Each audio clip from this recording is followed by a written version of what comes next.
Good morning, ladies and gentlemen. I'm meadsyreplays. Welcome back to the channel. In today's video, we are going to talk about the Vickers Light. Yes, the Vickers Light, the tier 10 British light tank.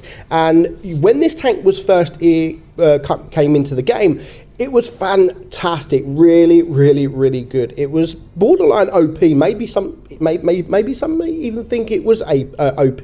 But ever really since the introduction to the T100 Light, people are not loving it. People are not loving this tank, and honestly, I don't know why. It's still a fantastic tank. It really is. But when you compare it to what the T100 Light was when that first came into the game, I mean, that thing was broken, absolutely broken. It's not so broken now that it's been nerfed a little bit. But the T100, the Vickers Light is still a fantastic tank. It really is.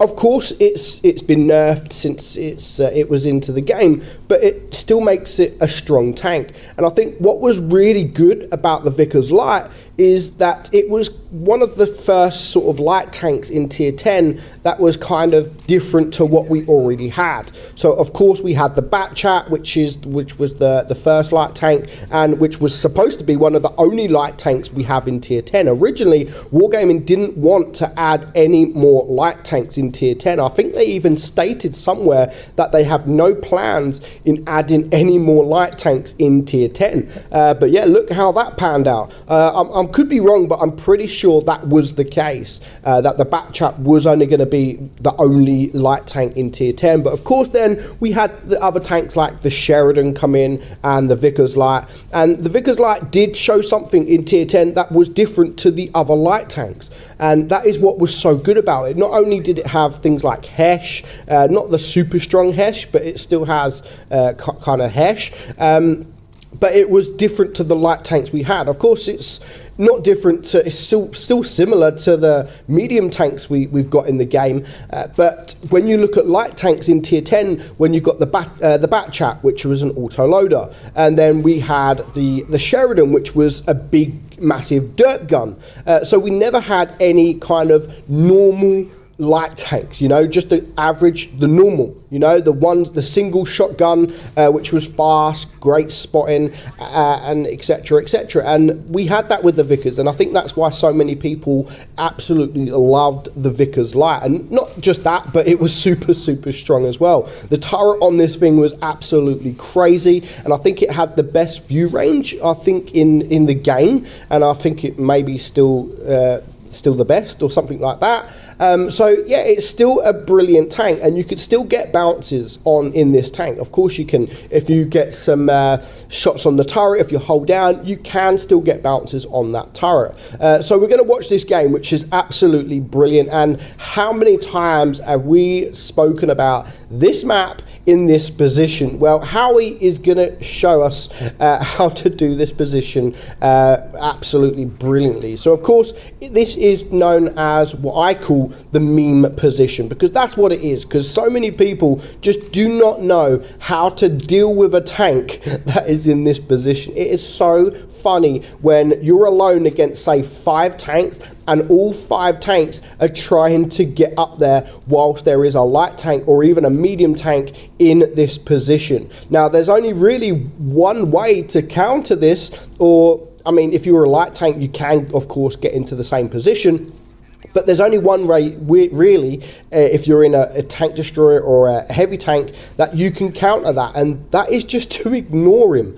Go and cap, because if you're capping, then this guy either has to be just a pussy and stay there, or he has to go and try and stop the base from being capped. So at least this battle, he's now alone against 4 tanks, and at least 1 tank over there has decided, you know what, I'm not even going to attempt. I'm not even going to attempt to try and get this guy. So he's capping. He's capping, which is the right thing to do. There's plenty of time to cap. There's still 3 minutes left on the clock.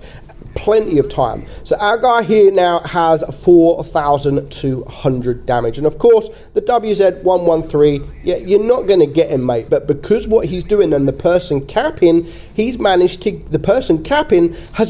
get the shot off onto him, which is great because now he is only a one shot, so anything can actually happen if he overextends. All it takes is a little bit of HE and he's going to be able to clear this guy. But yeah, 2.5 minutes left on the clock. The T-57 has just decided to sit there and try to keep him there, and that's also good. You know, at least the T-57 is not trying to get up there. He is keeping him there. So he now has to either focus on the T-57 whilst his team is capping, or he has to leave the T-57 to go and cap. And look at this, 95, 96, and there is the E4, 99, 100. Oh my God, 100. Technically, that should have been a loss. It should have already been game over because the enemy reached the enemy reached 100 cap points. So he has really got away with this. It should have already been game over, but he got there just in time. How awesome is that? How lucky is that? Now that is almost 7,000 damage, and of course now the enemy do not have the time to win on cap points. So if he wants to, he could just sit there and go for the draw. That's all he needs to do. He's got 4 kills. He doesn't need to go for the win. He just needs to go.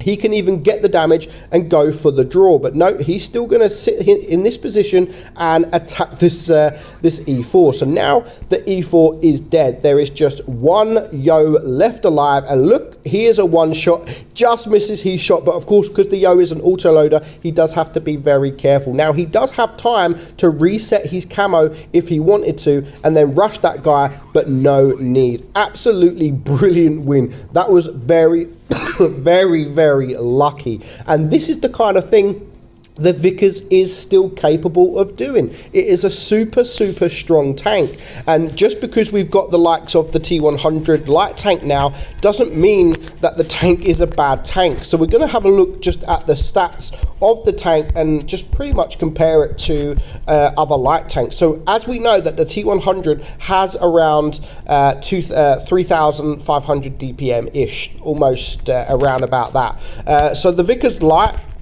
let's have a look. So the Vickers light, let's go into it. So as you can see, the turret armor is only 127 millimeters and the hull is 120. But of course, when you're using the gun depression, you can still get that up a little bit. And the DPM, yes, it is on the lower side, but it's still 3,000. It's still 3,000 DPM, which is still good. It still should be good for a light tank. Now the Batchat also has around about 3,000, and that is an auto loader. So that's where people are kind of saying that the Vickers isn't as strong as it used to be now. There's other tanks that can do the same job, that has the same DPM, and there's also other tanks out there like the T100 that could do an even better job, which in a way I do agree, yes. But where this tank really shines, excuse me, where this tank really shines, in my opinion, is that HE. So yeah, for me, where this tank really shines is the ability to use that HE, because it does have higher pen HE, or HESH as you want to call it. So yes, it does only have 3,000 DPM, but if you're able to use that HE a lot more, and you can HE a lot of tanks, as you just seen that battle, he was able to HE Yo's the turret from the side, and there's plenty of tanks that you can HE. A lot of tanks you can HE from the rear. So if you're able to utilize that, then your DPM will massively increase. And also your reload is 7 seconds. There is other mediums, light tanks and mediums that are a lot less.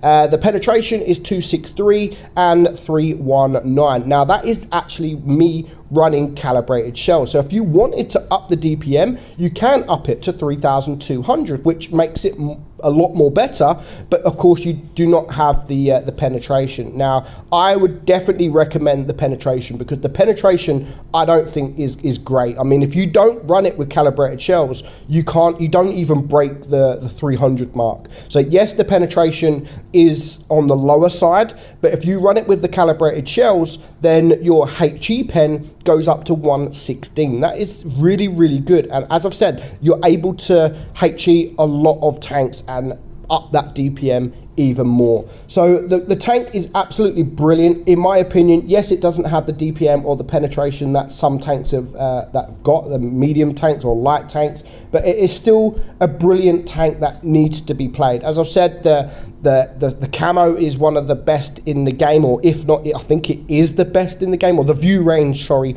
is the best in the game. And it definitely needs to be played. The aim time is really, really good at 2.9, and the dispersion is really good at 0.29 as well. And of course, it does have that 10 degrees of gun depression, and it's quite a fast tank at 65 kilometers per hour. So yes, it can't do things that other tanks can do, light tanks like the T100 if you compare it, but the T100 doesn't have that hesh, and for me, that's where this tank is still brilliant, because it has that hesh. So let me know your thoughts on the Vickers Light. Do you think it's a bad tank? Do you think it's a brilliant tank? Or does it need buffing in any way? Or it should just be left alone? Let me know your thoughts in the comments below. But for now, I hope you enjoyed today's video, guys. I'm Meadsy, and I'll catch you all soon. Bye-bye.